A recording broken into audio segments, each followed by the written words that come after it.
Posting ടൈമിൽ ഏറ്റവും കൂടുതൽ പേടി തോന്നുന്ന ഒരു മൊമെന്റ് എന്ന് പറയുന്നത് ഈ മാഡംസ് റൗണ്ട്സിൽ വരുന്ന ടൈം ആയിരിക്കും. ഞങ്ങളുടെ പേരന്റ് ഹോസ്പിറ്റലിൽ ഒരു പ്രൈവറ്റ് ഹോസ്പിറ്റലായിരുന്നു. അപ്പൊ അതുകൊണ്ട് തന്നെ നമുക്ക് അവിടെ പോസ്റ്റിംഗ് കിട്ടുമ്പോൾ നമ്മളെ കൊണ്ട് അധികം അങ്ങനെ പേഷ്യൻസിൽ നമ്മളെ തൊടിക്കാറില്ല. അതായത് ഒന്നെങ്കിൽ വൈറ്റൽസ് നോക്കാനോ അല്ലെങ്കിൽ ഷുഗർ ചെക്ക് ചെയ്യാനോ ഫാർമസിയിൽ പോയിട്ട് മരുന്ന് മേടിക്കാനോ അല്ലെങ്കിൽ റിസൾട്ട് മേടിക്കാനോ അങ്ങനെയൊക്കെ കുഞ്ഞു കുഞ്ഞു പണികളൊക്കെ നമുക്ക് കിട്ടാറുള്ളായിരുന്നു. അപ്പൊ നമ്മൾ നമ്മുടെ എല്ലാ പണികളും തീർത്ത് ഇങ്ങനെ നിൽക്കുമ്പോൾ കറക്റ്റ് ആയിട്ട് ഈ മാഡംസ് എങ്ങനെ എത്തിപ്പെടാൻ പറ്റുന്നു എനിക്ക് അറിയത്തില്ല.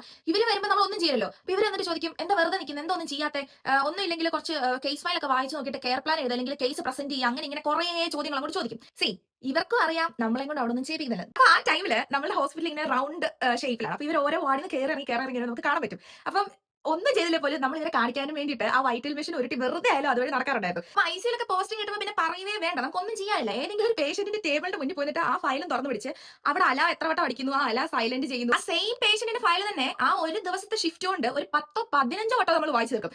ക്ലിനിക്കൽ പോസ്റ്റിംഗ് എന്ന് പറയുന്നത് ചിലപ്പോൾ നമുക്ക് നമ്മുടെ നഴ്സിംഗ് ലൈഫിൽ ഏറ്റവും കൂടുതൽ സ്ട്രെസ് തോന്നുന്നത് ഇല്ലെങ്കിൽ വിഷമം വരുന്നത് ഇല്ലെങ്കിൽ നമുക്ക് പണി കിട്ടിയിട്ടുള്ളതായിരിക്കും. പക്ഷെ അതുപോലെ തന്നെ നമ്മുടെ ലൈഫിൽ ഏറ്റവും കൂടുതൽ മെമ്മറീസ് ഉണ്ടായ സ്ഥലങ്ങളും ക്ലിനിക്കൽ പോസ്റ്റിംഗ്സ് തന്നെ ആയിരിക്കും എന്നാണ് എന്റെ ഒരു അഭിപ്രായം. അപ്പൊ നിങ്ങളുടെ നഴ്സിംഗ് ലൈഫിൽ നിങ്ങൾക്ക് ഏറ്റവും കൂടുതൽ മെമ്മറീസ് കിട്ടിയിട്ടുള്ളത് എവിടെ നിന്നാണ്? Please do comment guys.